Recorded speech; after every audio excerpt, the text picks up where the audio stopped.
Au début, c'était le noir total. Il s'agit du plus grand mystère de la vie. Quand ils sont arrivés près de moi, j'étais mort. Que se passe-t-il au moment où l'on meurt? J'ai eu l'impression d'être aspiré dans l'espace. Certaines personnes prétendent le savoir. J'ai remarqué une lumière. J'ai revu ma mère et mon père. J'en ai encore des frissons. C'était un peu la 4e dimension. Mais ces histoires captivantes ont également déclenché de vifs débats. Pour les gens, on est des fous. La mort est irréversible. Et les réponses transformeront peut-être à jamais l'idée que l'on a de la mort. Les implications seront profondes pour chaque être humain sur cette planète. À chaque fois que je raconte cette histoire, je ne peux m'empêcher de pleurer. Mon Dieu, c'était incroyable.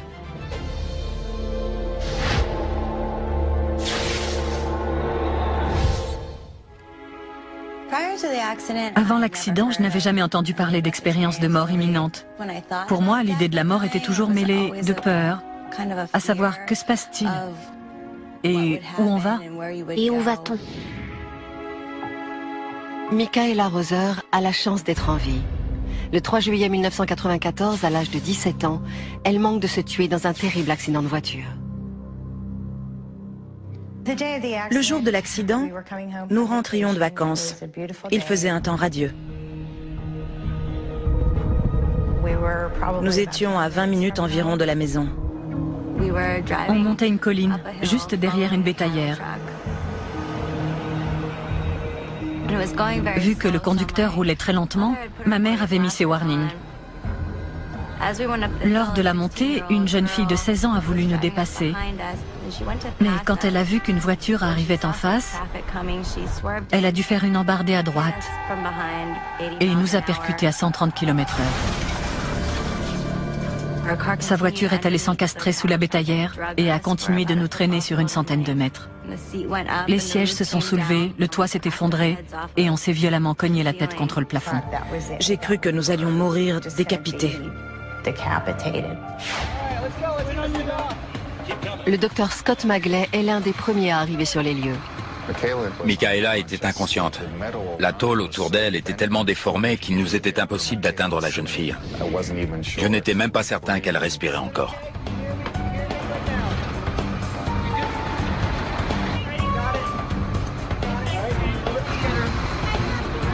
C'est quand j'ai réussi à mettre Michaela dans l'ambulance que je me suis rendu compte de la sévérité de sa blessure à la tête. On pouvait voir son crâne. Pour qu'elle puisse respirer, il fallait lui faire passer un tube dans la trachée. Sa tension artérielle était si instable que les ambulanciers étaient dans l'incapacité de lui faire une intraveineuse dans le bras. J'ai dû la piquer à la poitrine et à l'aine pour essayer de faire remonter sa tension. Vu que sa tension et sa fréquence respiratoire étaient faibles, elle n'avait que 2 ou 3 cycles par minute, elle pouvait mourir à tout moment. Je l'ai mise dans l'hélicoptère pour rejoindre l'hôpital. J'ai la sensation que mon expérience de mort imminente s'est produite quand on me transportait à l'hôpital, dans l'hélicoptère.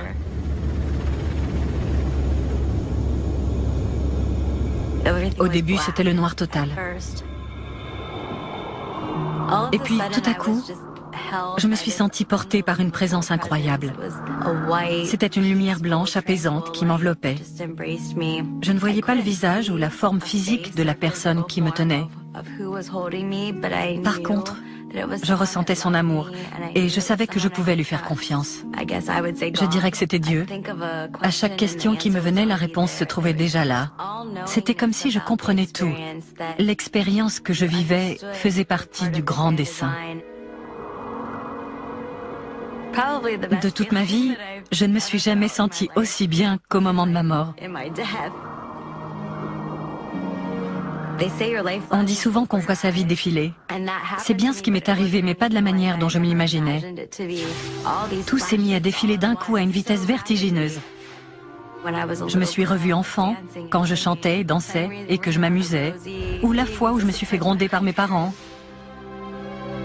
Des souvenirs du présent aussi, et tout ce qui s'est passé pendant l'accident. J'ai aussi aperçu mon avenir. Je me suis vue avec mes petits-enfants. J'étais bombardée de mon passé, de mon présent et de mon futur, tout en même temps. Je me suis rendu compte que si j'allais de l'autre côté, tout irait bien. J'existerais toujours. J'aurais simplement à abandonner ma vie et mon corps d'antan. Jamais plus je ne serais sous cette forme. Je me suis mise à pleurer et à implorer Dieu de ne pas me laisser mourir. Je ne voulais pas mourir. Et tout à coup, j'ai eu l'impression d'être aspirée dans l'espace. Je me suis retrouvée en l'air, dans un coin de ma chambre d'hôpital. Je regardais mon corps allongé sur le lit. C'est là que j'ai compris que je m'en étais sortie. J'étais revenue. Les événements décrits par Michaela semblent remarquables. Mais ils sont partagés par les milliers de personnes qui ont vécu une expérience de mort imminente. L'expérience de mort imminente reste un mystère aux yeux de la science. C'est un phénomène qu'il nous est incapable d'expliquer avec les connaissances médicales actuelles en physiologie et en psychologie. Le docteur Kelvin Nelson n'est pas de cet avis. Pour lui, les visions dramatiques de Michaela et d'autres en plein traumatisme n'ont rien à voir avec la mort. Elles s'apparentent plutôt à des rêves suscités par une extrême baisse de tension artérielle. La mort est irréversible. On ne peut absolument pas revenir d'une mort physique. Au plus profond de notre cerveau, il y a une espèce d'interrupteur qui détermine si on est éveillé ou en phase de sommeil paradoxal. Lorsque la tension est faible, certaines personnes sont plus enclines que d'autres à faire basculer l'interrupteur en phase paradoxale, qui peut se caractériser par des hallucinations visuelles. Vous ne dormez pas, vous êtes éveillé, mais certains aspects de la phase paradoxale se manifestent en temps de crise. La plupart de nous a déjà rêvé et comprend ce qui est réel et ce qui ne l'est pas. La façon dont les événements s'enchaînent dans les rêves et le côté éphémère des songes. Cela n'a rien à voir avec une expérience de mort imminente. Chacun a ses propres hallucinations. Pour ce qui concerne les gens qui sont morts, on retrouve une expérience universelle. Voilà pourquoi je ne dirais pas qu'il s'agit d'une hallucination, étant donné qu'elle semble réelle pour tous ceux qui la vivent. Mais l'expérience de Michaela est loin d'être terminée. Dans cet entre-deux, entre la vie et la mort, en salle de soins intensifs, quelque chose est sur le point de se produire. Quelque chose d'encore plus difficile à expliquer. Ma mère m'a dit « Comment tu sais ça ?» Je lui ai répondu « J'étais là ». Il arrive que les gens soient sceptiques, mais il n'y avait pas...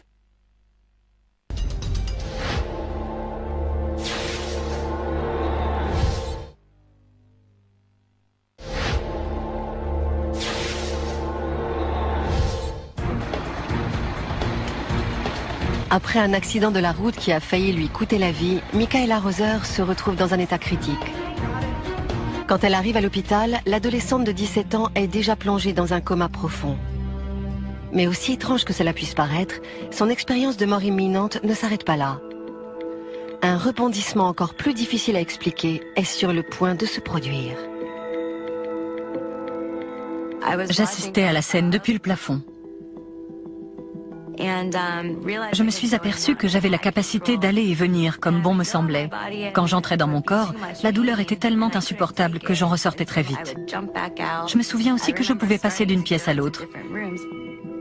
Pendant que mon corps était dans le coma, allongé sur le lit, moi je regardais les infirmières vaquer à leurs occupations. J'ai même surpris une conversation entre mes parents et ma grand-mère à la cafétéria de l'hôpital. Nous étions en train de manger à la cafétéria. Après le déjeuner, mon mari s'est levé pour aller fumer une cigarette. Il était sur le point de sortir quand ma grand-mère, qui n'a jamais fumé de toute sa vie, a dit « Moi aussi, il faut que je fume ». Et ma belle-mère a lancé « Bonne idée ». Tout le monde a éclaté de rire.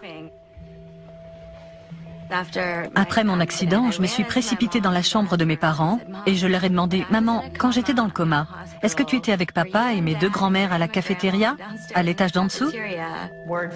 Elle m'a répété mot pour mot la conversation que nous avions tenue avec mon époux, sa mère et ma mère. Ma mère m'a dit « Comment tu sais ça ?» Je lui ai répondu « J'étais là ». Il arrive que les gens soient sceptiques. Je l'étais moi-même un peu au début. Mais quand elle a raconté ce qu'elle a vécu, ce qu'elle a vu, ce qu'elle savait avec autant de détails, il n'y avait pas d'autre explication. Elle avait eu une sortie hors du corps. Les sorties hors du corps sont des expériences illusoires, même si elles semblent très réelles. Ce sont des illusions. La conversation, rapportée mot pour mot par Michaela, semble quasiment impossible à expliquer.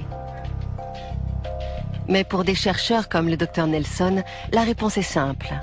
L'esprit inconscient de la jeune fille a continué d'absorber et de traiter les informations reçues après le traumatisme. Je suis persuadé qu'ils ont discuté de ce qui lui est arrivé pendant qu'elle était à l'hôpital.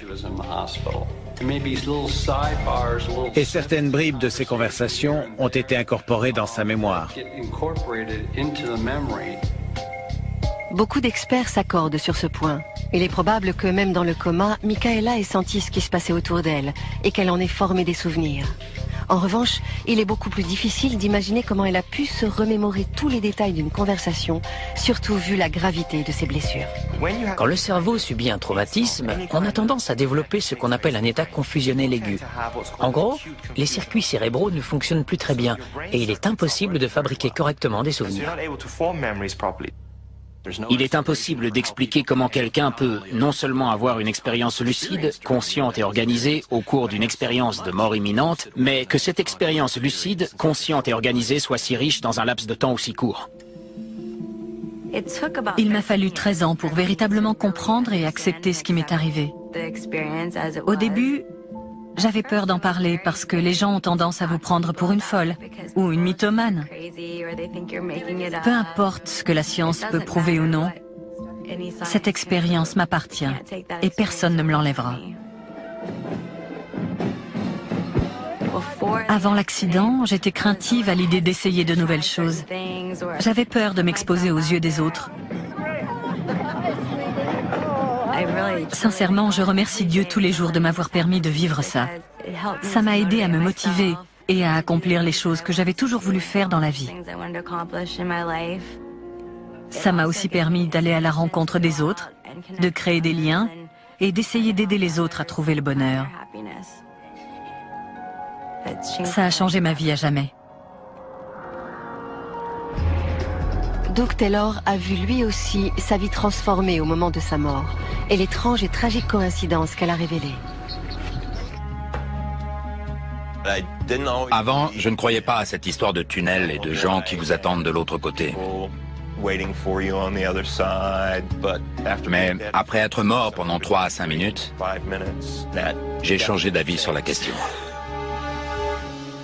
Doug Taylor était un comédien de premier plan à Austin, au Texas, quand une expérience de mort imminente est venue bouleverser sa vie. À première vue, son expérience ressemble à toutes les autres. Mais une coïncidence tragique impliquant son grand-père déconcerte les experts encore aujourd'hui. C'était un dimanche matin, je me suis levé, j'ai pris un bon bain chaud et j'ai rassemblé mes vêtements sales et ma monnaie pour aller faire une lessive. C'est là que je me suis senti mal. C'était dans mes épaules et le long de mon bras. C'était très bizarre. Je ne savais pas du tout que je faisais une crise cardiaque.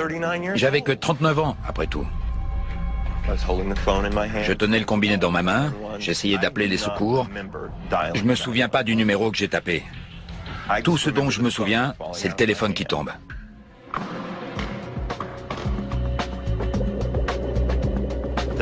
L'opératrice au bout du fil a répondu. Et vu que personne ne parlait, elle a appelé les pompiers, qui par chance ont leur caserne à 2 pâtés de maison de chez moi. Étant donné que la porte était fermée à clé, ils ont dû la défoncer. Quand ils sont arrivés près de moi, j'étais mort. Le docteur Michael Watkins était le cardiologue urgentiste en service ce jour-là. Les premiers secours avaient été dépêchés sur les lieux avec un défibrillateur cardiaque automatique. Il a été utilisé à 5 reprises.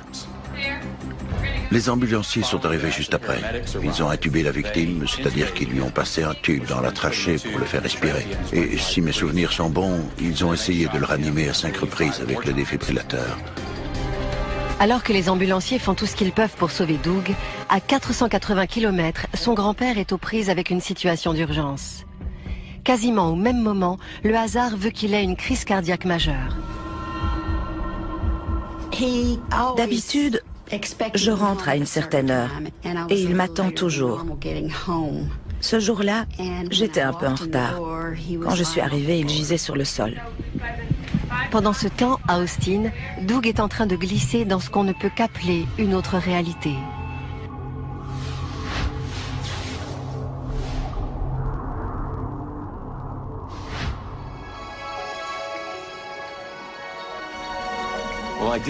J'ai pas vu le tunnel de lumière dont tout le monde parle. J'ai seulement vu une étendue de blanc. J'avais peur de rien. Je trouvais simplement que c'était bizarre. À ma droite, je voyais l'ombre d'un chêne avec des gens en dessous. Du coup, je suis allé dans cette direction. Et à mesure que je m'approchais, j'arrivais à reconnaître les personnes qui se tenaient devant l'arbre. Il y avait mon oncle Glenn, ma tante Lala et ma grand-mère. Il devait y avoir une vingtaine de personnes. Et je leur ai toutes demandé, qu'est-ce que je fais ici? Où est-ce qu'on est? Elles n'avaient qu'une seule réponse. Ce n'est pas toi que nous attendons. Rentre à la maison. Le dernier souvenir conscient que j'ai de ce moment, c'est la voix de mon grand-père. Je ne le voyais pas, mais je sentais sa présence et je l'ai entendu me dire « T'es un sacré vénard, mon garçon ». Quand il arrive à l'hôpital, Doug est très mal en point. 2 de ses 3 artères cardiaques sont quasiment bouchées. La première fois que j'ai vu Doug, il était en soins intensifs. Il était blanc comme la mort. Il n'avait aucune couleur. Et j'ai dû appeler sa famille. À 400 km de là, Glynis, la mère de Doug, se trouve dans un autre hôpital, au chevet de son père qui vient lui aussi de faire une crise cardiaque.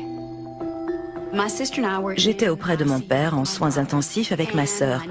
Et ma nièce a fait éruption et a dit « Tante Glynis, il y a quelqu'un au téléphone qui voudrait te parler. » Apparemment, Doug aurait fait une crise cardiaque. Et je lui ai dit « Oh Pam, ils ont dû faire une erreur et confondre ton grand-père et oncle Doug. » Elle m'a répondu « Non, je ne crois pas. Je suis désolée, mais ils ont tous les deux fait une crise cardiaque. » Ça a été un vrai déchirement. J'ai dû me résoudre à laisser mon père pour pouvoir aller auprès de mon fils qui venait de faire une crise cardiaque à l'âge de 39 ans. Peu de temps après, ma sœur m'a appelé pour me dire que notre père était décédé. C'est là que j'ai pensé, est-ce que Doug va connaître le même sort? Est-ce que je vais les perdre tous les deux le même jour? Après 2 grosses opérations de chirurgie cardiaque, Doug est toujours dans un état critique. 3 jours plus tard, il reprend connaissance. Quand il a ouvert les yeux, nous étions extrêmement soulagés. Il a demandé des nouvelles de son papy. J'ai trouvé cela étrange qu'il me demande à chacune de ses visites comment allait son grand-père. Je lui ai dit qu'il allait bien parce que le docteur m'avait conseillé de lui cacher la vérité. Nous ne lui avons appris la nouvelle que le jeudi matin. Je n'ai compris le message que lorsque ma mère m'a dit que mon grand-père était mort. Je me suis rappelé ce que les gens m'avaient dit. Ce n'est pas toi que nous attendons, rentre à la maison. Ce n'est pas moi qu'ils attendaient, mais mon grand-père. Je pouvais rentrer alors que lui devait rester. Ce que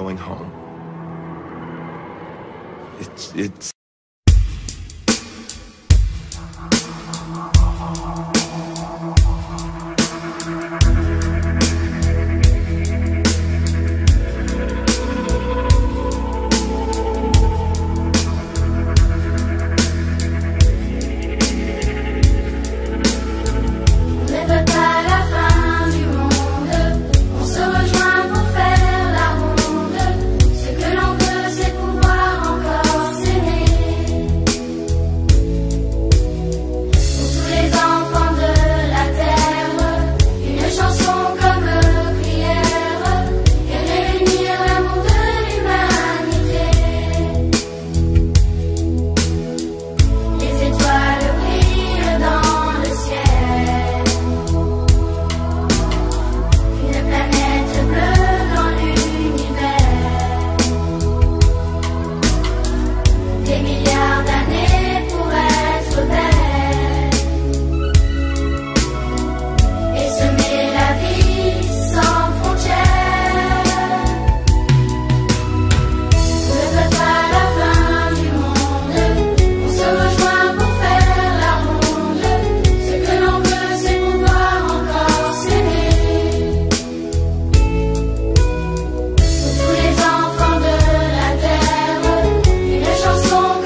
J'en ai encore des frissons.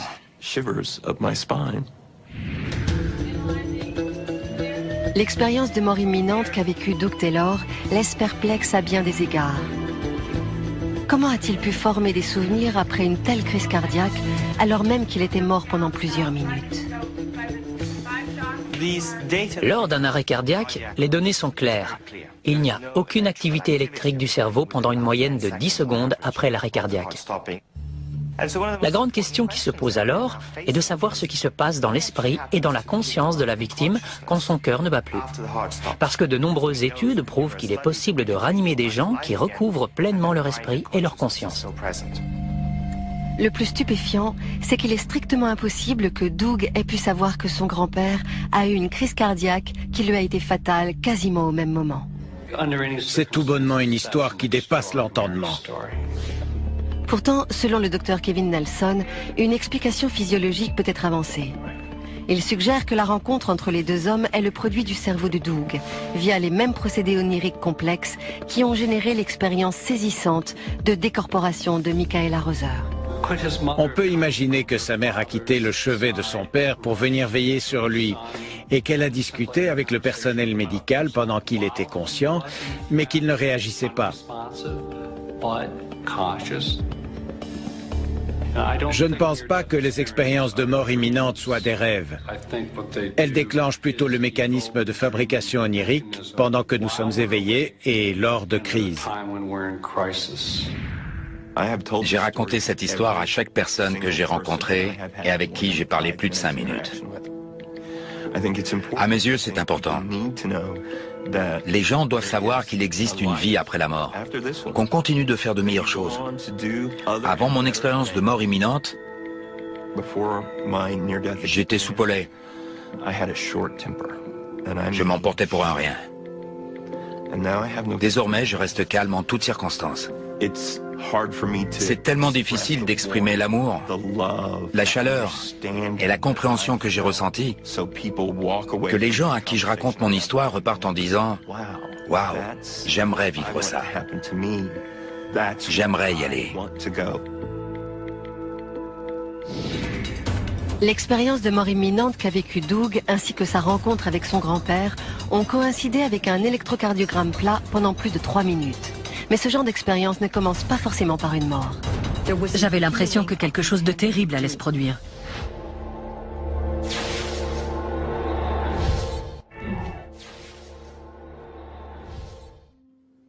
Je n'étais pas croyante. Avant l'accident, j'étais tellement sceptique face à ces histoires de mort imminente que j'essayais toujours de les expliquer de façon scientifique. Maintenant, j'ai complètement changé. Au printemps 2003, Marie-Jo Rapini travaille comme psychothérapeute à Lubbock, au Texas. Elle n'a jamais cru aux expériences de mort imminente, alors même que des dizaines de ses patients en phase terminale lui soutenaient qu'elles étaient bien réelles. Avant de mourir, il me prenait la main et me demandait « Marie-Jo, est-ce que vous les voyez? Est-ce que vous les voyez ?» Je me contentais de répondre « non », sans même lever la tête. Je ne les vois pas. Mais la veille du dimanche de Pâques, tous ces doutes allaient être balayés à jamais.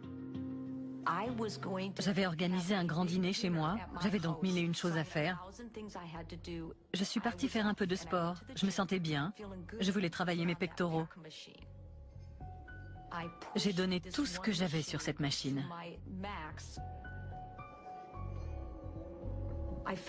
J'ai senti que quelque chose avait éclaté derrière ma tête. Je pensais que je m'étais brisé le cou. J'avais l'impression que quelque chose de terrible allait se produire. Il y avait cet homme baraqué que j'ai toujours beaucoup apprécié qui me dit « Madame Muscle, qu'est-ce qui vous arrive ?»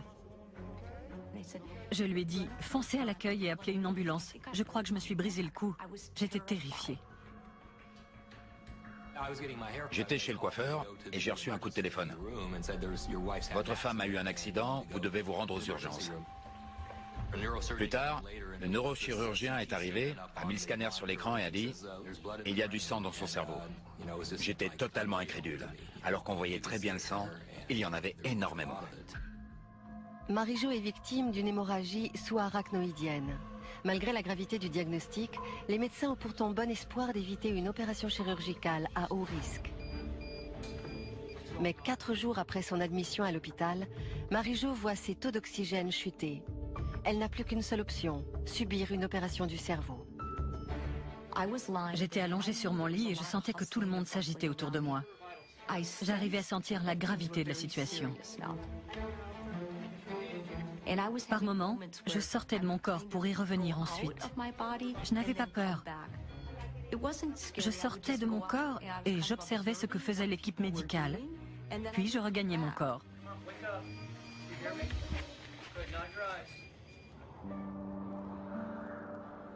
Soudain, j'ai aperçu une lumière, une toute petite lumière. Je me suis fait la réflexion, est-ce que ce ne serait pas le tunnel de lumière dont parlaient mes patients atteints du cancer? Mais je n'avais pas peur, j'étais consciente, j'évaluais la situation. Et puis soudain, la lumière a grossi jusqu'à devenir énorme. Et je me suis retrouvée à l'intérieur. Il y faisait si bon et c'était si réconfortant. C'était rempli d'amour, mais pas d'amour humain. On parle souvent d'amour inconditionnel, mais ça n'existe pas sur Terre. Je l'ai ressenti là-bas. Il flottait un sentiment d'amour et de paix absolue. Mon Dieu, c'était incroyable. Et puis, je me suis retrouvée quelque part, dans une espèce de pièce rosâtre. C'était très lumineux. Et Dieu me portait. Je me souviens qu'il me tenait dans ses bras et qu'il me parlait. Mais je n'utilisais pas mes oreilles comme on le fait sur Terre. Ce qu'il me disait, je le comprenais à travers ma peau, à travers mon corps tout entier. Il m'appelait par mon prénom. Il me disait « Marie-Jo, tu ne peux pas rester ». Et je disais « Je ne veux pas rester ». J'étais contrariée. Je donnais à Dieu toutes les raisons humaines qui faisaient que je pouvais rester. Et c'est alors qu'il m'a dit « Laisse-moi te poser une question. As-tu déjà ressenti le même amour pour quelqu'un que celui que tu ressens ici ?» Je lui ai répondu « Non, c'est impossible, je ne suis qu'un être humain. » Et j'ai ressenti une espèce de petit rire, plein d'amour et de chaleur. C'était comme si un être cher vous prenait dans ses bras et vous disait « Tu peux mieux faire. » Je ne me souviens pas d'avoir quitté Dieu, ni d'être repassée par le tunnel. Je me suis réveillée, mon mari en pleurs me secouait. « Marie, Marie, ne me laisse pas tout seul. » Et il a ajouté « On a encore tellement de paperasse à remplir. » Je faisais ce que nous, médecins, appelons le consentement éclairé. Je l'informais de tout ce qui pouvait se passer. Je lui ai lâché « Ron, fais donc ce que tu as à faire. » On aurait dit que ça lui faisait ni chaud ni froid. Elle voulait que ce soit moi qui décide. Il a répondu « Marie, tu dois y mettre du tien. Tu dois vouloir revenir vers moi. » Et je lui ai dit « Je ne vais pas mourir. Je viens de parler avec Dieu. » Marie-Jo a eu beaucoup de chance. Les médecins avaient réussi à soigner un petit anévrisme. Elle a pu guérir sans aucune séquelle cérébrale permanente. Même si cette femme de 43 ans n'a pas connu de mort physique, son expérience reste assez répandue. Comme son nom l'indique, une expérience de mort imminente signifie que vous avez frôlé la mort. Quand vous êtes inconscient, dans le coma ou que votre état physique ne s'améliore pas, il est certain que vous finirez par mourir de façon permanente. Quand vous commencez à avoir des souvenirs lucides et organisés typiques des expériences de mort imminente, c'est que vous venez d'en vivre une. Les neurologues comme Kevin Nelson sont d'accord pour dire que Marie-Jo a peut-être vécu une expérience similaire à celle que traversent les gens qui font un arrêt cardiaque. Mais ils soutiennent que cela fait partie de la même réponse biologique qui n'a besoin d'aucune explication surnaturelle. Ces expériences sont la plupart du temps provoquées par un cerveau endommagé, souvent par une pression artérielle basse. Et ce n'est d'ailleurs pas le cerveau qui lâche en premier, ce sont les yeux. La vision, d'abord périphérique, puis centrale, se perd, ce qui fait apparaître une vision en tunnel avec la pression artérielle basse. Ce procédé complexe ne génère pas simplement l'illusion de voir un tunnel. Pour le docteur Nelson, d'autres systèmes se déclenchent au fin fond du cerveau et produisent cette sensation de bien-être extrême décrite par Marie-Jo et les autres. Nous avons tendance à oublier que le système de phase paradoxale est étroitement lié au système de récompense. En fait, le système qui nous fait apprécier la nourriture et les relations sexuelles est interconnecté avec le système de phase paradoxale. Vous ajoutez à cela le mécanisme de rêve pendant que vous êtes éveillé. À votre avis, qu'est-ce qui ressort de tout cela? Un énorme sentiment d'euphorie, et ce, dans le contexte de la mort. Le rêve en lui-même n'a pas chamboulé ma vie à tout jamais. C'est l'expérience en tant que telle qui m'a transformée. Je me suis sentie coupable de voir à quel point j'étais incapable d'aider mes patients atteints du cancer à aller vers Dieu. J'ai énormément changé. Je suis devenue beaucoup plus spirituelle. Je ne remets pas du tout en cause l'expérience que j'ai vécue, mais j'ai parfois des doutes sur la façon dont je l'utilise. J'ai la conviction que cette vision va toucher et aider beaucoup de gens.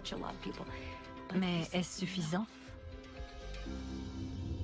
Si les récits de mort imminente et de sortie hors du corps ne sont pas rares, il est beaucoup plus difficile de les vérifier. Le cas extraordinaire de Jerry Baldwin reste peut-être le plus compliqué à justifier. Avant mon expérience de mort imminente, je n'en avais jamais lu, j'en avais même jamais entendu parler. Si quelqu'un avait évoqué ce sujet en ma présence, je l'aurais traité de fou. Jerry Baldwin n'aurait en effet jamais pu imaginer tous les événements qui allaient changer sa vie à tout jamais. À l'automne 1993, il n'a que 47 ans quand il part en retraite anticipée. Jusque-là, il était maître mécanicien. J'étais encore assez massif, mais j'avais déjà perdu une 50aine de kilos. Pour moi, tout allait bien.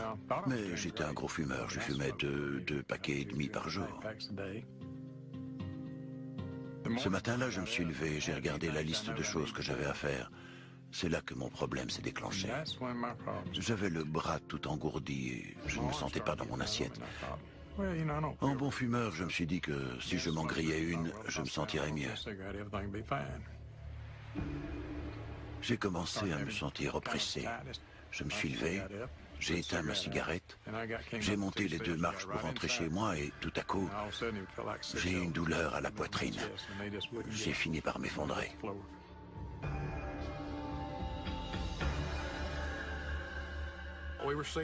On a reçu un appel pour une douleur à la poitrine. Quand on est arrivé sur les lieux, Jerry était étendu sur le canapé.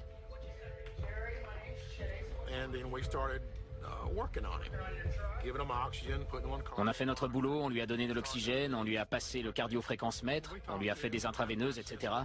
On lui parlait constamment pour évaluer la situation.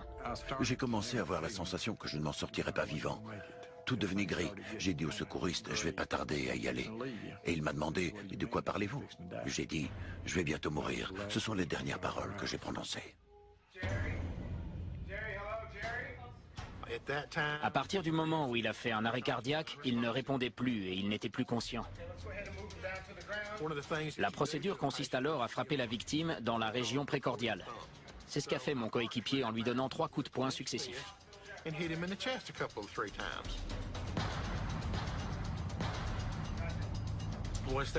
Comme ça n'a pas marché, on a sorti les palettes conductrices et on lui a posé les électrodes pour la défibrillation. Et soudain, tout est devenu noir. J'étais mort. J'ai senti un sentiment de paix et de quiétude m'envahir. Je n'avais jamais ressenti ça de toute ma vie. Je ne ressentais pas la peur. L'instant d'après, le toit de ma maison avait disparu. Je flottais hors de mon corps. Je m'élevais dans les airs. J'avais l'impression d'être à 1 ou 2 mètres au-dessus du sol. J'ai aperçu ma femme. Elle était effondrée. Mon ami Grady, lui, était sorti. Je me suis tourné pour regarder dans la direction où il était parti et je pouvais voir au dehors. Alors même qu'il n'y avait pas de fenêtre dans cette partie de la maison. Je ne sais pas comment le dire autrement, mais il a rendu tout ce qu'il avait sur l'estomac. Plus tard, après avoir repris connaissance, je lui ai raconté tout ce que j'avais vu dans les moindres détails. Il n'en revenait pas. Il m'a dit, c'est pourtant bien ce que j'ai fait. Je regardais aussi les secours essayer de me ranimer. Ils ont essayé une première fois avec le défibrillateur. En vain. Ils ont réessayé, mais ça n'a pas marché non plus.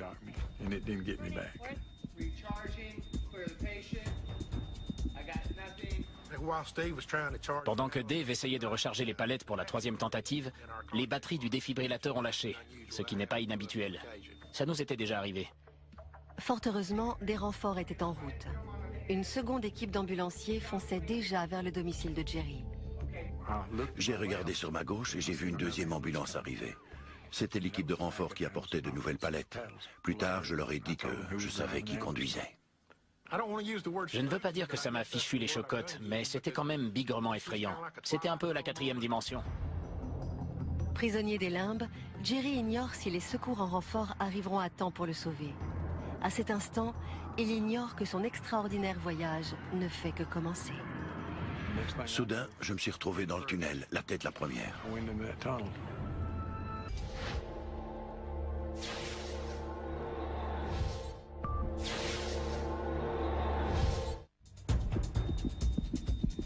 Le jour de sa mort, Jerry Baldwin ne s'attendait pas du tout à ce qu'il a vécu.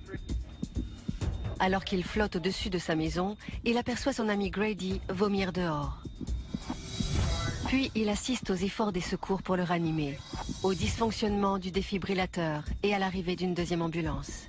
Tout ne fait que commencer. Je flottais et je me disais, ils vont y arriver ou pas? Oh, et puis je m'en fiche comme de l'an 40. C'est à ce moment-là que j'ai aperçu une lumière aveuglante. C'était dans un tunnel d'environ 1 mètre de circonférence. Soudain, je me suis retrouvé dans le tunnel, la tête la première. J'avais l'impression de filer à 160 km/h. Au loin, je distinguais la plus jolie lumière que j'avais jamais vue. Elle devenait de plus en plus lumineuse, jusqu'à ce que j'émerge de l'autre côté. C'était comme si j'avais sauté dans un bassin rempli de lait, sauf que c'était de la lumière. Elle m'entourait complètement. Au milieu de cette lumière, j'ai entendu la voix. Plus tard, quelqu'un m'a demandé comment je savais que c'était Dieu. Je le savais, tout simplement. Je n'ai jamais vu son visage. Son corps était extrêmement lumineux. Je discernais bien la forme d'un corps, mais il était fait de lumière. Il m'a dit, « Tu dois y retourner ». Je l'ai imploré, « Seigneur, ne me force pas à rentrer ». Il m'a répondu, « Je vais te donner un aperçu de ce qui t'attend, mais ensuite, tu dois rentrer ». Il m'a pris la main et nous avons passé la plus jolie porte que j'avais jamais vue. Nous avons longé un cours d'eau, puis je me suis mis à courir jusqu'à un groupe de personnes qui se tenaient près du cours d'eau. C'était ma mère, mon père et ma grand-mère, Nam. Tout semblait parfait. Ils m'ont dit qu'ils m'aimaient. Et puis, comme dans un claquement de doigts, nous nous sommes retrouvés ailleurs. Les fleurs étaient magnifiques. La musique enchanteresse. Il n'y a pas de mots pour décrire le sentiment de paix et d'amour que j'ai ressenti ce jour-là.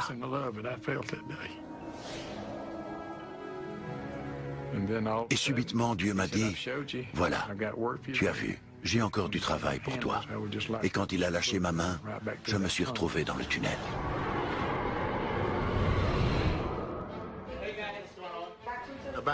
À ce moment-là, Dave et Curtis, de l'équipe de renfort, sont arrivés pour nous donner un coup de main.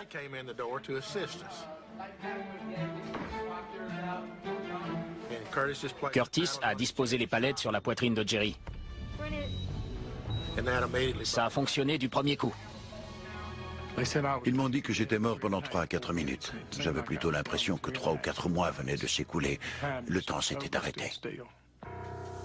Cette histoire dramatique renferme plusieurs détails on ne peut plus surprenants. Comment Jerry a-t-il pu voir son ami Grady alors même qu'il n'y avait pas de fenêtre? Comment a-t-il su que le premier défibrillateur était tombé en panne? Comment a-t-il pu voir la seconde ambulance arriver? Tout cela s'est produit alors qu'il était cliniquement mort. Quand quelqu'un vit une expérience de mort imminente, ou des rêves, des illusions, ou toute autre chose qui n'a rien à voir avec des observations faites en substance, on s'attendrait à des descriptions irréelles, illusoires, oniriques. Ce n'est pas du tout le cas. La grande majorité des descriptions qui nous est rapportée fait état de détails extrêmement précis. Le docteur Kevin Nelson n'est pas de cet avis. Selon lui, les sorties hors du corps, telles que celles vécues par Jerry, sont de véritables souvenirs générés par notre cerveau pendant et même après le traumatisme. Quand nous déclenchons en laboratoire des expériences de sortie hors du corps, tout se passe dans ce qu'on appelle le carrefour temporopariétal. Nous pensons que c'est dans cette région que se rejoignent notre vision, nos capteurs de position et ce qui nous fait ressentir notre corps. Si cette zone est mise à mal, alors vous ne savez plus où vous êtes et vous allez reconstituer une carte visuelle à partir de vos souvenirs. C'est un argument fascinant. Le problème, c'est que les événements bien spécifiques que nous décrivent les personnes se sont produits 10, 20, 30, voire 40 minutes après la mort clinique, quand tous nos indicateurs montrent que le cerveau ne fonctionne plus, qu'il n'est plus irrigué par le sang, et donc qu'il lui est impossible d'assimiler des informations. Pourtant, à leur réveil, ces personnes ont une conscience intacte. Elles peuvent faire appel à des souvenirs complets. Leur raison fonctionne, et elles peuvent nous raconter en détail ce qui s'est passé, comme si elles étaient restées conscientes. Les décorporations vécues par des victimes d'arrêt cardiaque comme Jerry offrent sans doute la clé pour mettre un point final à ce vieux débat de la réalité ou non des expériences de mort imminente. Le docteur Sam Parnia a mis au point une méthode unique pour vérifier la véracité des visions, le tout dans un environnement contrôlé. Nous avons disposé des étagères près du plafond, avec sur le dessus une image qui ne peut se voir depuis le plafond que si on regarde en bas depuis le haut. Elles sont invisibles quand on les regarde depuis le sol. Toutes les images sont différentes et n'ont aucun rapport avec un environnement hospitalier. Si nous avons 500 ou 1000 personnes qui nous disent qu'elles ont vu les équipes médicales s'affairer sur leur corps, comme cela revient dans nombre d'anecdotes, mais qu'aucune de ces personnes n'a vu les images, alors nous pourrons conclure que les expériences de mort imminente n'existent vraisemblablement pas. Ce n'est peut-être que notre esprit qui nous joue des tours et qui nous fait croire qu'on a vu quelque chose alors que c'est faux. En revanche, si ces personnes reviennent à elles et nous disent avoir vu les images, alors la communauté scientifique devra se résoudre à accepter qu'une telle expérience a bel et bien eu lieu. À nous alors d'essayer d'expliquer scientifiquement ce qui se passe. Le docteur Parnia espère être en mesure de publier les résultats de cette étude dans les prochaines années. Les implications pourraient être sans précédent. S'il prouve que les expériences de sortie hors du corps sont bien réelles, cela voudra dire que notre esprit et que notre conscience peuvent exister en dehors de notre enveloppe corporelle. Les expériences de mort imminente ne seront alors plus considérées comme des illusions. Cela marquera la naissance d'une nouvelle branche de la science, une branche qui s'intéressera à l'esprit et à la conscience de l'être humain. Cette entité qui fait de nous ce que nous sommes. Les implications seront profondes pour chaque être humain sur cette planète. À chaque fois que je raconte cette histoire, je ne peux m'empêcher de pleurer. La plupart des gens me prennent pour un fou. Après 9 ans, je l'ai raconté à 9 personnes. Une personne par an. Et elles étaient toutes en phase terminale. Ça ne m'a pas posé de problème de leur dire parce qu'elles ne peuvent pas me traiter de fou puisqu'elles vont bientôt partir. Ça les a rassurées. Elles passeront de l'autre côté bien plus facilement.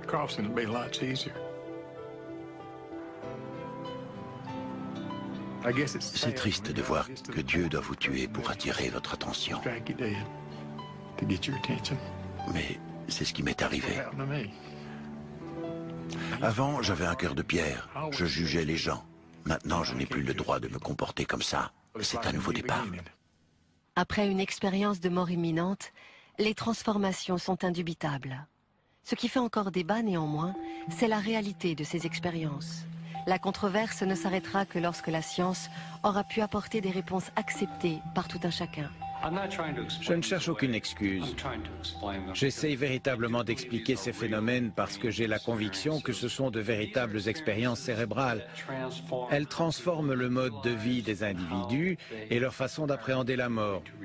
Ce sont sans doute les histoires les plus captivantes qui nous sont données d'écouter en tant qu'êtres humains. Mais interpréter au-delà de la preuve scientifique, c'est un acte de foi.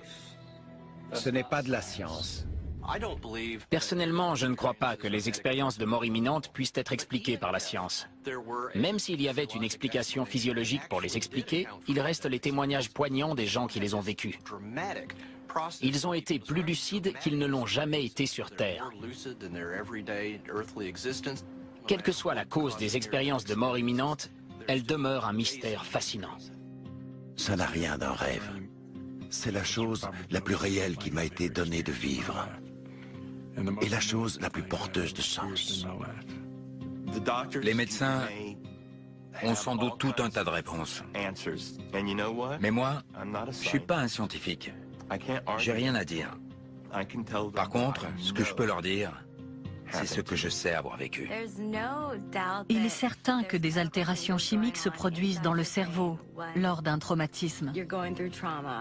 Mais ce qui ne s'explique pas, c'est le fait de pouvoir descendre à la cafétéria, entendre une conversation et pouvoir la retranscrire mot pour mot. Je doute que la médecine seule puisse l'expliquer. Je suis même convaincue qu'elle en est totalement incapable. Désormais, je vis ma vie avec ce don incroyable qui m'a été fait. Avant l'accident, j'avais peur de la mort. Elle me terrifiait. Ce n'est plus le cas aujourd'hui. Je sais que quand je mourrai, je partirai avec joie.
Les ambulanciers sont arrivés juste après. Ils ont intubé la victime, c'est-à-dire qu'ils lui ont passé un tube dans la trachée pour le faire respirer. Et si mes souvenirs sont bons, ils ont essayé de le ranimer à 5 reprises avec le défibrillateur. Alors que les ambulanciers font tout ce qu'ils peuvent pour sauver Doug, à 480 km, son grand-père est aux prises avec une situation d'urgence. quasiment au même moment, le hasard veut qu'il ait une crise cardiaque majeure. D'habitude, je rentre à une certaine heure et il m'attend toujours. Ce jour-là, j'étais un peu en retard. Quand je suis arrivée, il gisait sur le sol. Pendant ce temps, à Austin, Doug est en train de glisser dans ce qu'on ne peut qu'appeler une autre réalité.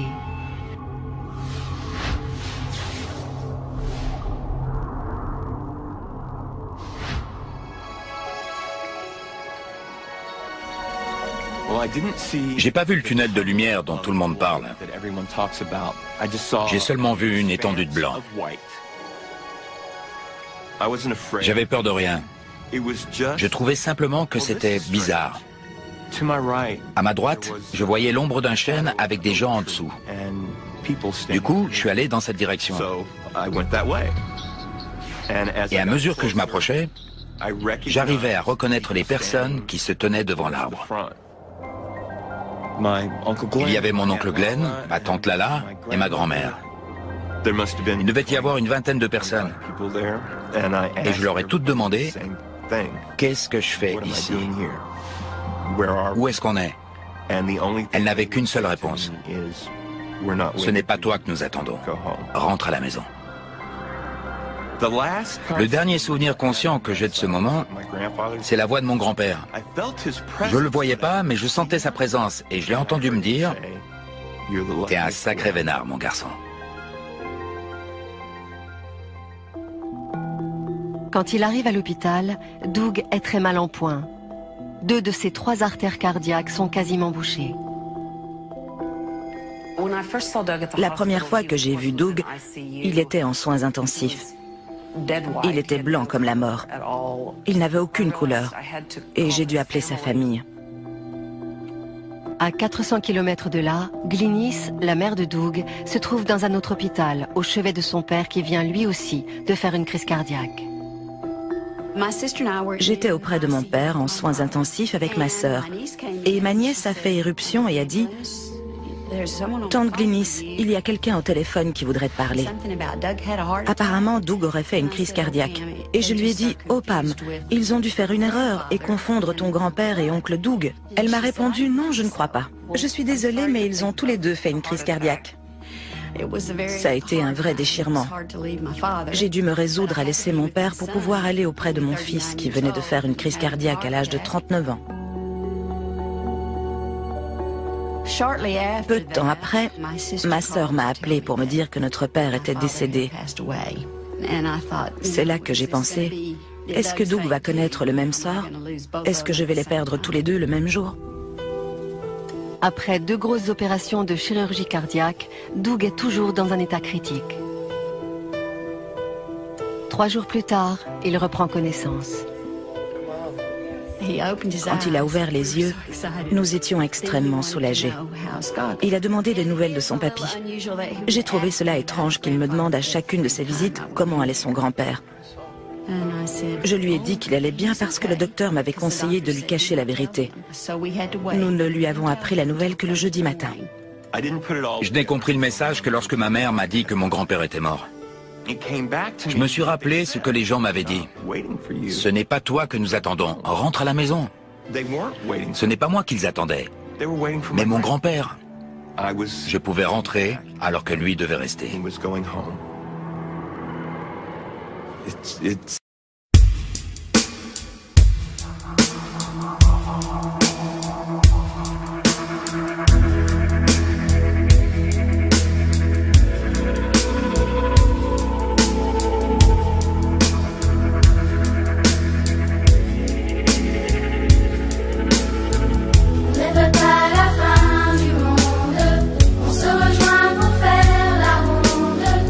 que l'on veut, c'est pouvoir encore s'aimer.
J'en ai encore des frissons.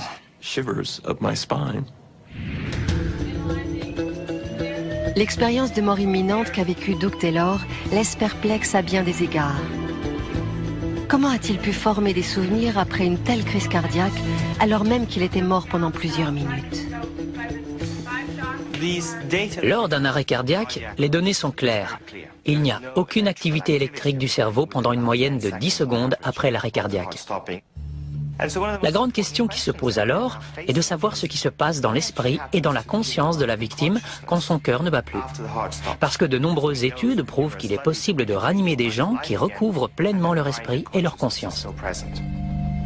Le plus stupéfiant, c'est qu'il est strictement impossible que Doug ait pu savoir que son grand-père a eu une crise cardiaque qui lui a été fatale quasiment au même moment.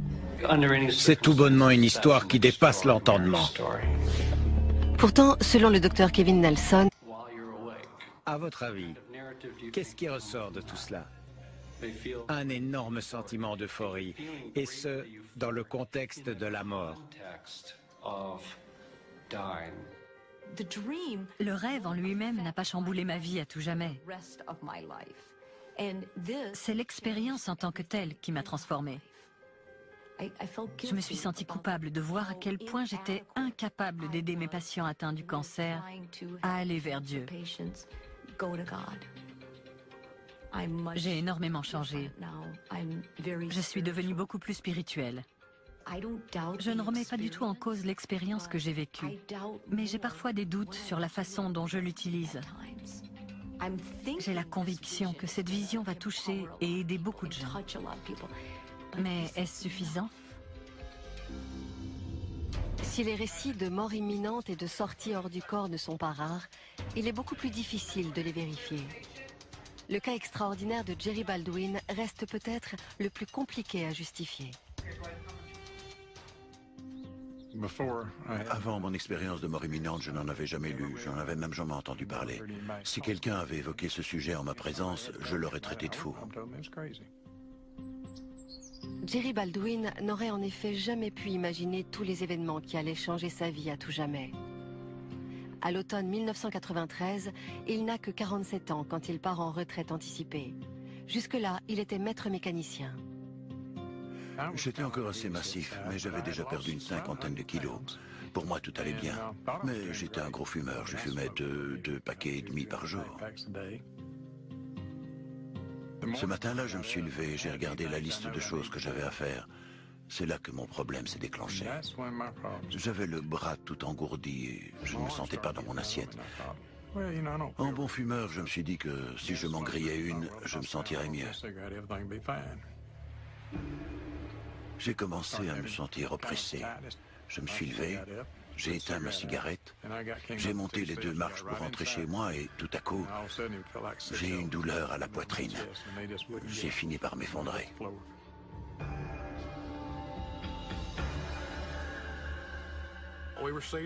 On a reçu un appel pour une douleur à la poitrine. Quand on est arrivé sur les lieux, Jerry était étendu sur le canapé.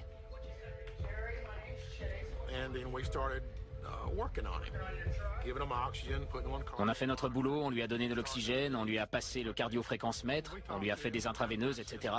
On lui parlait constamment pour évaluer la situation. J'ai commencé à avoir la sensation que je ne m'en sortirais pas vivant. Tout devenait gris. J'ai dit au secouriste, je vais pas tarder à y aller. Et il m'a demandé, de quoi parlez-vous? J'ai dit, je vais bientôt mourir. Ce sont les dernières paroles que j'ai prononcées. À partir du moment où il a fait un arrêt cardiaque, il ne répondait plus et il n'était plus conscient. La procédure consiste alors à frapper la victime dans la région précordiale. C'est ce qu'a fait mon coéquipier en lui donnant 3 coups de poing successifs.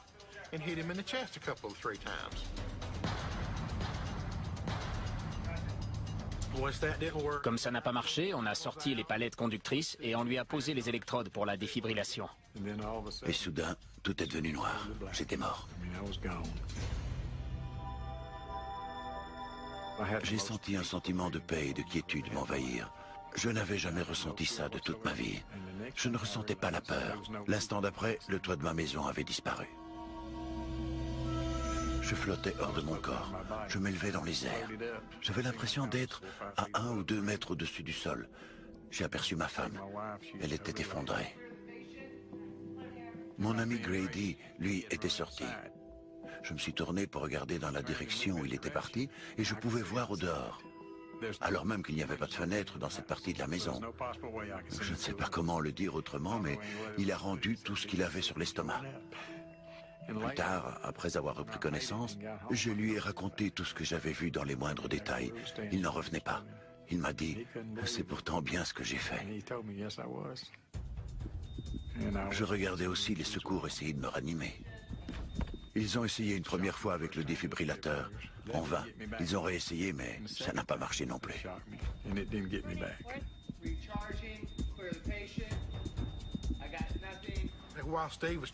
Pendant que Dave essayait de recharger les palettes pour la troisième tentative, les batteries du défibrillateur ont lâché, ce qui n'est pas inhabituel.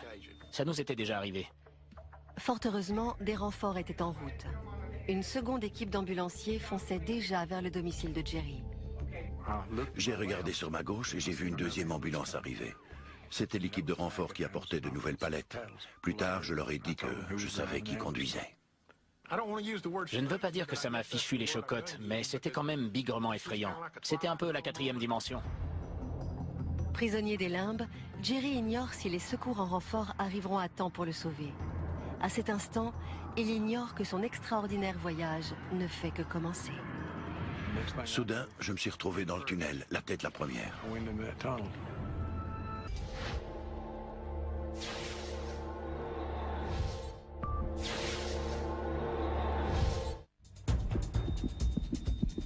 Le jour de sa mort, Jerry Baldwin ne s'attendait pas du tout à ce qu'il a vécu.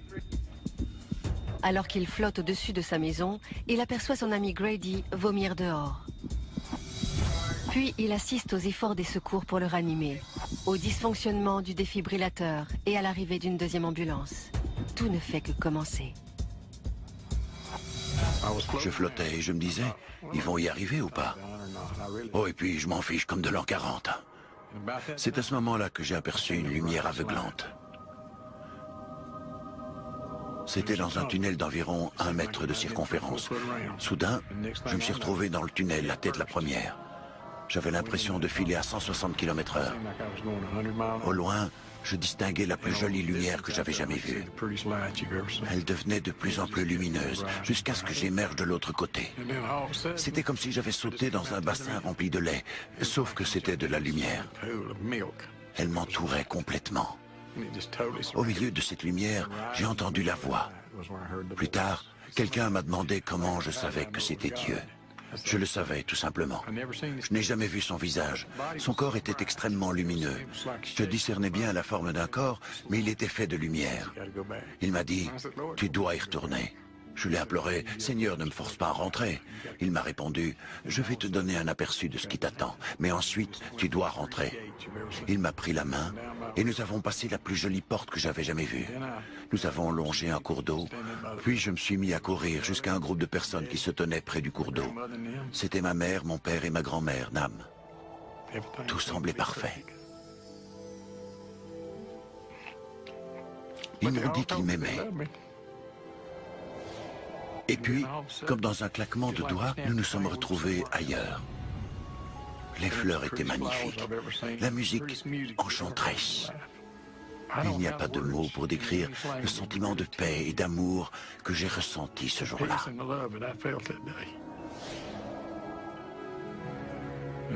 Et subitement, Dieu m'a dit, « Voilà, tu as vu, j'ai encore du travail pour toi. » Et quand il a lâché ma main, je me suis retrouvé dans le tunnel.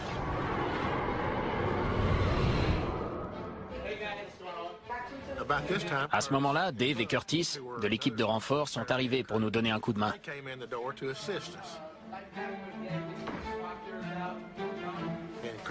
Curtis a disposé les palettes sur la poitrine de Jerry. Ça a fonctionné du premier coup. Ils m'ont dit que j'étais mort pendant 3 à 4 minutes. J'avais plutôt l'impression que 3 ou 4 mois venaient de s'écouler. Le temps s'était arrêté. Cette histoire dramatique renferme plusieurs détails on ne peut plus surprenants. Comment Jerry a-t-il pu voir son ami Grady alors même qu'il n'y avait pas de fenêtre? Comment a-t-il su que le premier défibrillateur était tombé en panne? Comment a-t-il pu voir la seconde ambulance arriver? Tout cela s'est produit alors qu'il était cliniquement mort. Quand quelqu'un vit une expérience de mort imminente, ou des rêves, des illusions, ou toute autre chose qui n'a rien à voir... À pleurer et à implorer Dieu de ne pas me laisser mourir. Je ne voulais pas mourir. Et tout à coup, j'ai eu l'impression d'être aspirée dans l'espace. Je me suis retrouvée en l'air, dans un coin de ma chambre d'hôpital. Je regardais mon corps allongé sur le lit. C'est là que j'ai compris que je m'en étais sortie. J'étais revenue. Les événements décrits par Michaela semblent remarquables. Mais ils sont partagés par les milliers de personnes qui ont vécu une expérience de mort imminente. L'expérience de mort imminente reste un mystère aux yeux de la science. C'est un phénomène qu'il nous est incapable d'expliquer avec les connaissances médicales actuelles en physiologie et en psychologie. Le docteur Kelvin Nelson n'est pas de cet avis. Pour lui, les visions dramatiques de Michaela et d'autres en plein traumatisme n'ont rien à voir avec la mort. Elles s'apparentent plutôt à des rêves suscités par une extrême baisse de tension artérielle. La mort est irréversible. On ne peut absolument pas revenir d'une mort physique. Au plus profond de notre cerveau, il y a une espèce d'interrupteur qui détermine si on est éveillé ou en phase de sommeil paradoxal. Lorsque la tension est faible, certaines personnes sont plus enclines que d'autres à faire basculer l'interrupteur en phase paradoxale, qui peut se caractériser par des hallucinations visuelles. Vous ne dormez pas, vous êtes éveillé, mais certains aspects de la phase paradoxale se manifestent en temps de crise. La plupart de nous a déjà rêvé et comprend ce qui est réel et ce qui ne l'est pas. La façon dont les événements s'enchaînent dans les rêves et le côté éphémère des songes. Cela n'a rien à voir avec une expérience de mort imminente. Chacun a ses propres hallucinations. Pour ce qui concerne les gens qui sont morts, on retrouve une expérience universelle. Voilà pourquoi je ne dirais pas qu'il s'agit d'une hallucination, étant donné qu'elle semble réelle pour tous ceux qui la vivent. Mais l'expérience de Michaela est loin d'être terminée. Dans cet entre-deux, entre la vie et la mort, en salle de soins intensifs, quelque chose est sur le point de se produire. Quelque chose d'encore plus difficile à expliquer. Ma mère m'a dit « Comment tu sais ça ?» Je lui ai répondu « J'étais là ». Il arrive que les gens soient sceptiques, mais il n'y avait pas...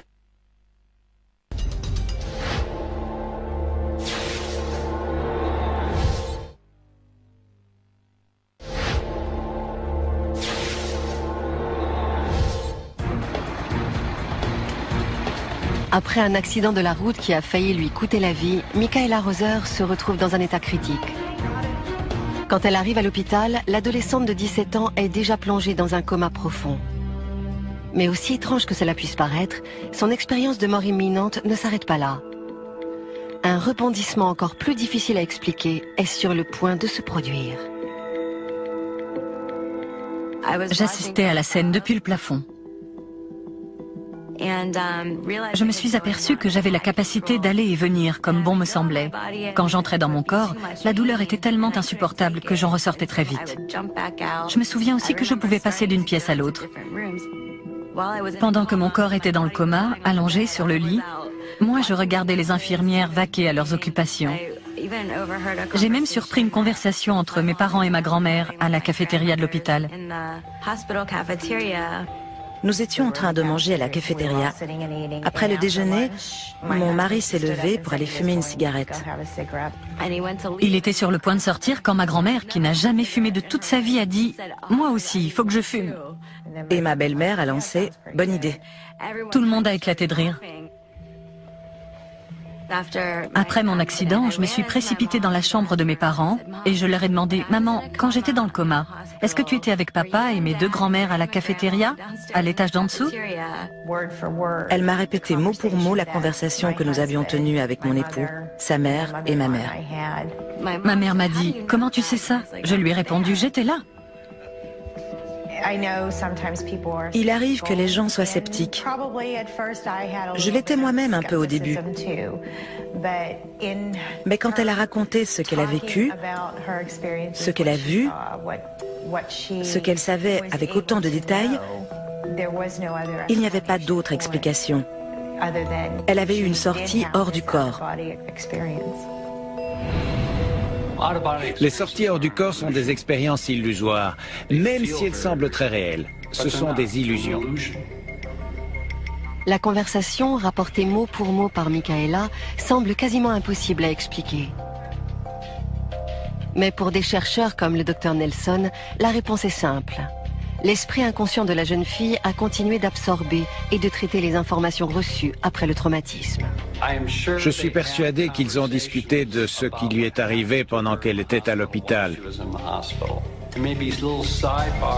Et certaines bribes de ces conversations ont été incorporées dans sa mémoire. Beaucoup d'experts s'accordent sur ce point. Il est probable que même dans le coma, Michaela ait senti ce qui se passait autour d'elle et qu'elle en ait formé des souvenirs. En revanche, il est beaucoup plus difficile d'imaginer comment elle a pu se remémorer tous les détails d'une conversation, surtout vu la gravité de ses blessures. Quand le cerveau subit un traumatisme, on a tendance à développer ce qu'on appelle un état confusionnel aigu. En gros, les circuits cérébraux ne fonctionnent plus très bien et il est impossible de fabriquer correctement des souvenirs. Il est impossible d'expliquer comment quelqu'un peut non seulement avoir une expérience lucide, consciente et organisée au cours d'une expérience de mort imminente, mais que cette expérience lucide, consciente et organisée soit si riche dans un laps de temps aussi court. Il m'a fallu 13 ans pour véritablement comprendre et accepter ce qui m'est arrivé. Au début, j'avais peur d'en parler parce que les gens ont tendance à vous prendre pour une folle ou une mythomane. Peu importe ce que la science peut prouver ou non, cette expérience m'appartient et personne ne me l'enlèvera. Avant l'accident, j'étais craintive à l'idée d'essayer de nouvelles choses. J'avais peur de m'exposer aux yeux des autres.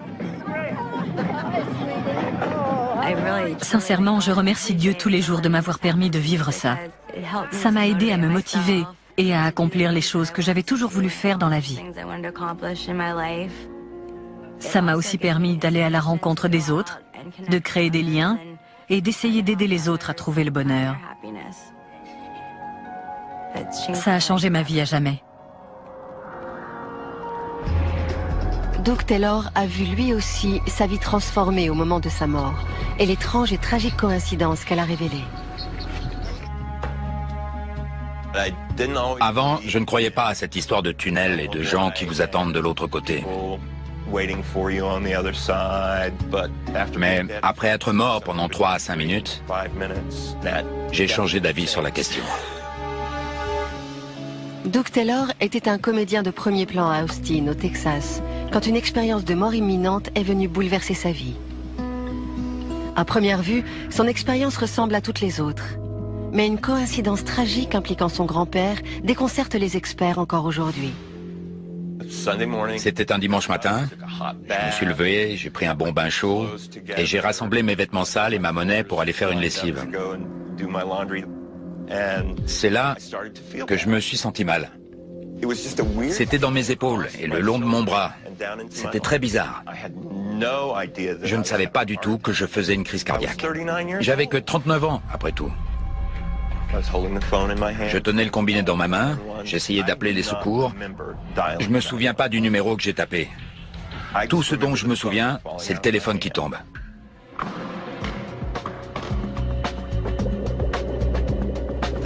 L'opératrice au bout du fil a répondu. Et vu que personne ne parlait, elle a appelé les pompiers, qui par chance ont leur caserne à 2 pâtés de maison de chez moi. Étant donné que la porte était fermée à clé, ils ont dû la défoncer. Quand ils sont arrivés près de moi, j'étais mort. Le docteur Michael Watkins était le cardiologue urgentiste en service ce jour-là. Les premiers secours avaient été dépêchés sur les lieux avec un défibrillateur cardiaque automatique. Il a été utilisé à 5 reprises.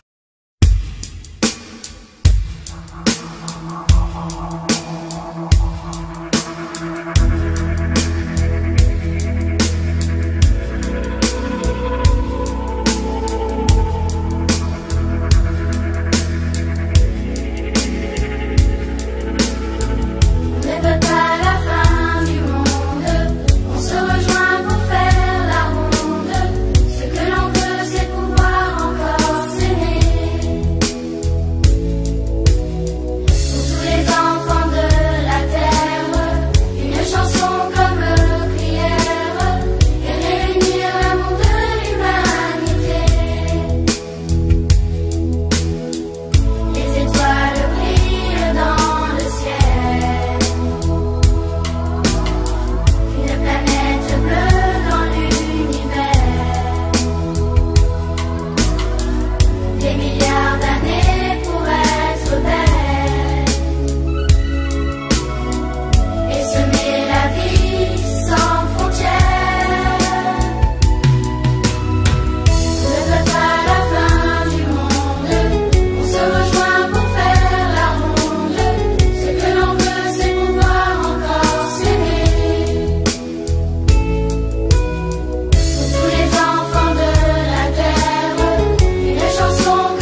Au début, c'était le noir total.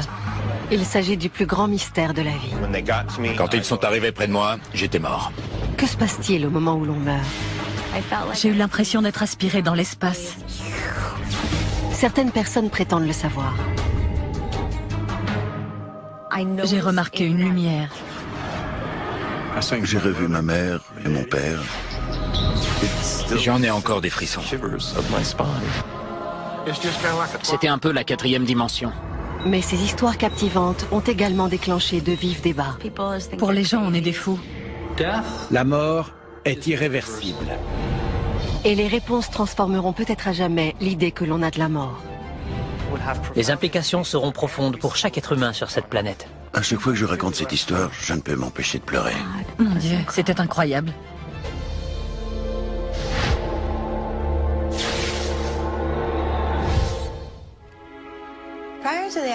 Avant l'accident, je n'avais jamais entendu parler d'expérience de mort imminente. Pour moi, l'idée de la mort était toujours mêlée de peur, à savoir que se passe-t-il et où on va. Et où va-t-on? Michaela Roser a la chance d'être en vie. Le 3 juillet 1994, à l'âge de 17 ans, elle manque de se tuer dans un terrible accident de voiture. Le jour de l'accident, nous rentrions de vacances. Il faisait un temps radieux. Nous étions à 20 minutes environ de la maison. On montait une colline, juste derrière une bétaillère. Vu que le conducteur roulait très lentement, ma mère avait mis ses warnings. Lors de la montée, une jeune fille de 16 ans a voulu nous dépasser. Mais quand elle a vu qu'une voiture arrivait en face, elle a dû faire une embardée à droite et nous a percutés à 130 km/h. Sa voiture est allée s'encastrer sous la bétaillère et a continué de nous traîner sur une centaine de mètres. Les sièges se sont soulevés, le toit s'est effondré et on s'est violemment cogné la tête contre le plafond. J'ai cru que nous allions mourir décapités. Le docteur Scott Magley est l'un des premiers à arriver sur les lieux. Michaela était inconsciente. La tôle autour d'elle était tellement déformée qu'il nous était impossible d'atteindre la jeune fille. Je n'étais même pas certain qu'elle respirait encore.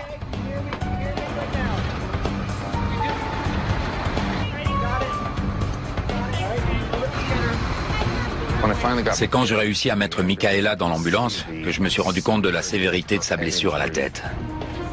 On pouvait voir son crâne. Pour qu'elle puisse respirer, il fallait lui faire passer un tube dans la trachée. Sa tension artérielle était si instable que les ambulanciers étaient dans l'incapacité de lui faire une intraveineuse dans le bras. J'ai dû la piquer à la poitrine et à l'aine pour essayer de faire remonter sa tension. Vu que sa tension et sa fréquence respiratoire étaient faibles, elle n'avait que 2 ou 3 cycles par minute, elle pouvait mourir à tout moment. Je l'ai mise dans l'hélicoptère pour rejoindre l'hôpital.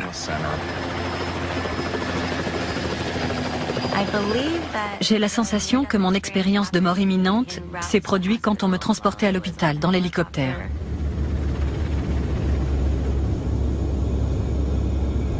Au début, c'était le noir total. Et puis, tout à coup, je me suis sentie portée par une présence incroyable. C'était une lumière blanche apaisante qui m'enveloppait. Je ne voyais pas le visage ou la forme physique de la personne qui me tenait.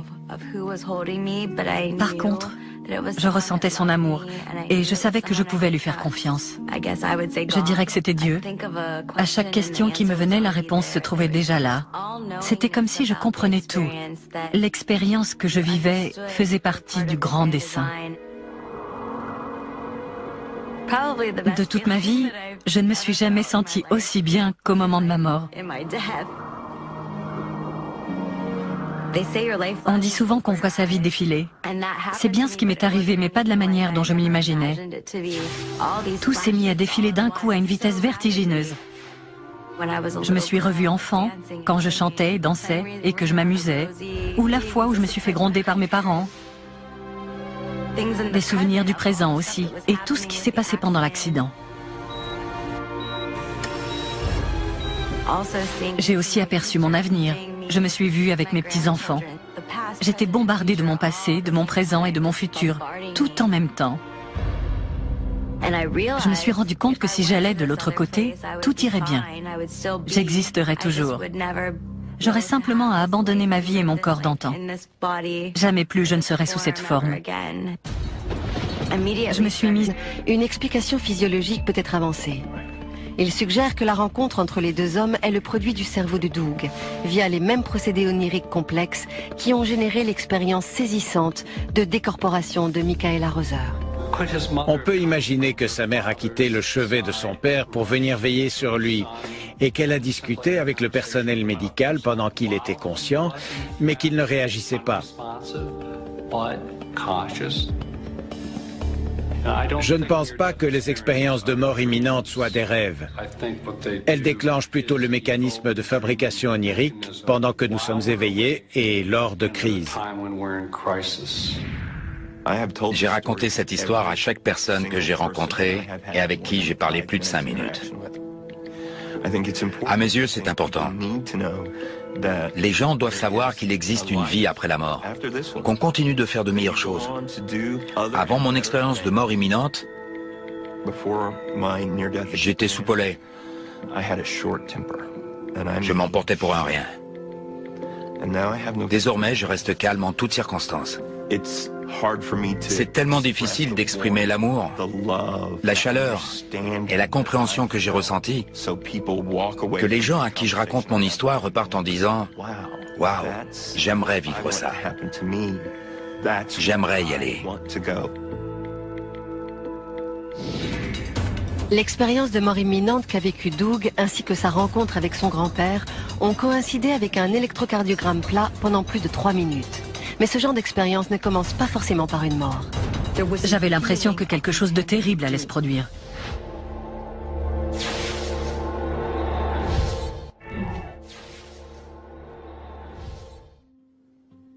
Je n'étais pas croyante. Avant l'accident, j'étais tellement sceptique face à ces histoires de mort imminente que j'essayais toujours de les expliquer de façon scientifique.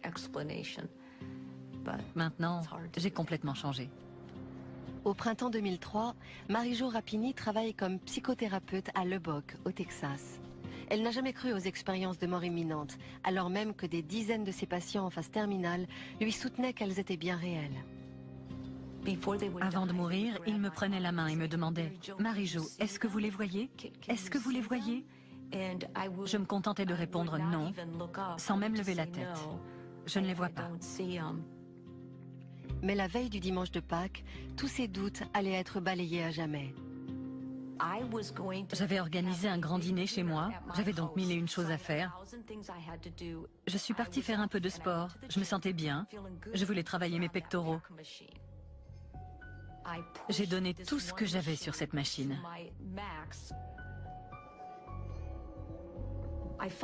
J'ai senti que quelque chose avait éclaté derrière ma tête. Je pensais que je m'étais brisé le cou. J'avais l'impression que quelque chose de terrible allait se produire. Il y avait cet homme baraqué que j'ai toujours beaucoup apprécié qui me dit « Madame Muscle, qu'est-ce qui vous arrive ?» Je lui ai dit « Foncez à l'accueil et appelez une ambulance. Je crois que je me suis brisé le cou. » J'étais terrifiée. J'étais chez le coiffeur et j'ai reçu un coup de téléphone. Votre femme a eu un accident, vous devez vous rendre aux urgences. Plus tard, le neurochirurgien est arrivé, a mis le scanner sur l'écran et a dit « Il y a du sang dans son cerveau ». J'étais totalement incrédule. Alors qu'on voyait très bien le sang, il y en avait énormément. Marie-Jo est victime d'une hémorragie sous-arachnoïdienne. Malgré la gravité du diagnostic, les médecins ont pourtant bon espoir d'éviter une opération chirurgicale à haut risque. Mais 4 jours après son admission à l'hôpital, Marie-Jo voit ses taux d'oxygène chuter. Elle n'a plus qu'une seule option, subir une opération du cerveau. J'étais allongée sur mon lit et je sentais que tout le monde s'agitait autour de moi. J'arrivais à sentir la gravité de la situation. Par moments, je sortais de mon corps pour y revenir ensuite. Je n'avais pas peur. Je sortais de mon corps et j'observais ce que faisait l'équipe médicale. Puis je regagnais mon corps.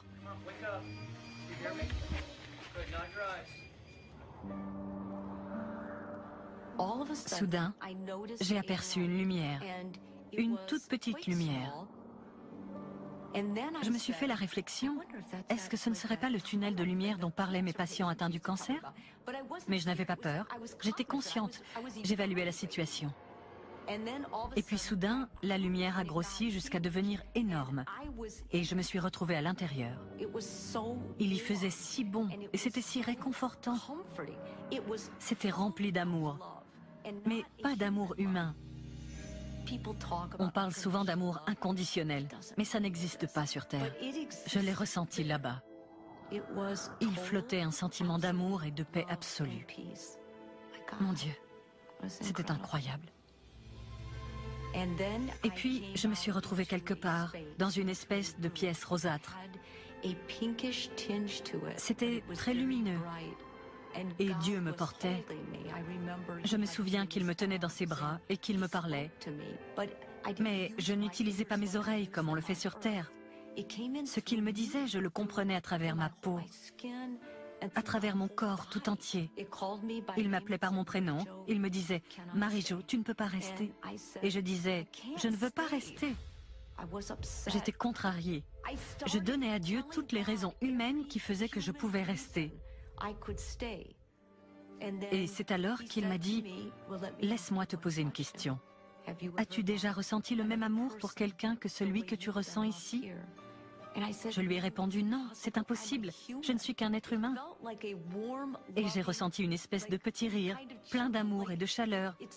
C'était comme si un être cher vous prenait dans ses bras et vous disait « Tu peux mieux faire. » Je ne me souviens pas d'avoir quitté Dieu, ni d'être repassée par le tunnel. Je me suis réveillée, mon mari en pleurs me secouait. « Marie, Marie, ne me laisse pas tout seul. » Et il a ajouté « On a encore tellement de paperasse à remplir. » Je faisais ce que nous, médecins, appelons le consentement éclairé. Je l'informais de tout ce qui pouvait se passer. Je lui ai lâché « Ron, fais donc ce que tu as à faire. » On aurait dit que ça lui faisait ni chaud ni froid. Elle voulait que ce soit moi qui décide. Il a répondu « Marie, tu dois y mettre du tien. Tu dois vouloir revenir vers moi. » Et je lui ai dit « Je ne vais pas mourir. Je viens de parler avec Dieu. » Marie-Jo a eu beaucoup de chance.